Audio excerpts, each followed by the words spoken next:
Well, even though turnout was very limited or very low, less than 41% or so, I think that these elections have really changed the local scene more or less permanently. Unless there is a major crisis ahead, a major security crisis, this election proves that the Lebanese voters are no longer buying into the Hezbollah message that they are the ones who are defending this country. A majority of people, those who voted and those who abstained from voting, are essentially telling Hezbollah that their services are no longer required. It's a big slap on the face because of the fantastic loss from 71 to 74 in the 2018 elections, depending how you count, to today to 60 to 61 votes. That's a substantial loss. And of course, they've lost the majority because you need 65 votes in order to get anything done in parliament. Yeah. So it's a big step forward. It doesn't solve all the problems of Lebanon, but obviously you have to start with a first step, and this is it. What, though, does it mean for the makeup of the parliament, and who do you think is likely to be able to form some form of coalition? Well, here's the big question, of course. Now you have a divided country, parliamentary speaking. You have 60 to 61 votes to Hezbollah and its allies, and you have approximately 67 to 60 to 66 to 67 votes in the opposition. However, the opposition that is now victorious is not united. You have the Lebanese Forces that have the largest parliamentary group, but you also have an estimated 45 newcomers into parliament. Most of these individuals are now representing a new venue, a new idea. Several of them are veterans of the October 17th, 2019 uprisings that shook this country upside down. 45 is not a small number, but nevertheless, these 45 are not speaking with one voice. They are not united to get the business of the country going. The only thing that unites all of these opposition forces is the fact that they oppose Hezbollah.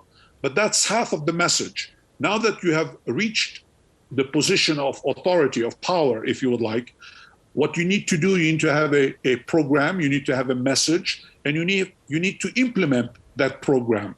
Whether or not the opposition, now the majority, can get its act together and speak with one voice, or at least a legible and cohesive voice, remains to be determined. Chances are that they will on fundamental questions, but chances also are that the losers, named Hezbollah and its allies, will try to put all kinds of roadblocks to make sure that none of the fundamental questions that need to be addressed, issues like capital control, issues like negotiations with the International Monetary Fund, issues that reforms in the banking sector, issues that have to do with the election of a new member of government, of a new prime minister, and within 6 months of a new president. All of these questions need to be resolved, and you need to have some kind of an agreement among this new majority in order to get things done.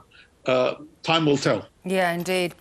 The last time we spoke, you had lost power, the internet had no connectivity, people were living with fuel shortages and all sorts of daily issues. Has there been any improvement in the day-to-day situation? Actually, the opposite is true. We're going from bad to worse. The fact that I'm able to speak to you without power cut is because I'm relying on batteries and solar power, essentially. There is no electricity being provided more than 4 hours per day right now.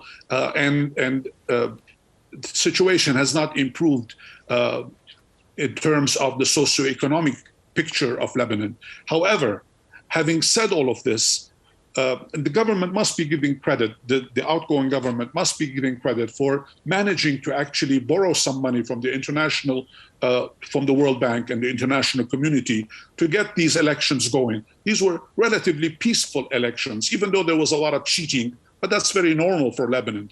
Even the dead have participated in the voting. And again, that's very normal for a country like Lebanon. But nevertheless, the elections were held they were relatively peaceful.